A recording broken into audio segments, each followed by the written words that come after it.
Since I was introduced to this house, there was no turning back.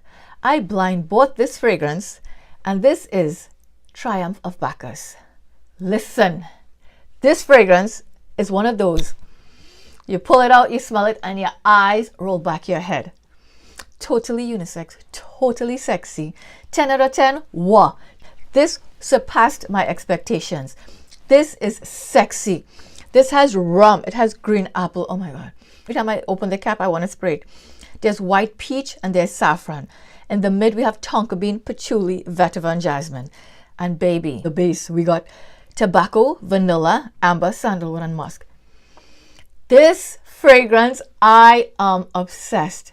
I try not to wear too much. I have a decant of this as well, so I'll be wearing that all the time. But guys, this is so freaking beautiful. 12 out of 10 in my opinion. This right here, you need to try. I absolutely love, love, love, love.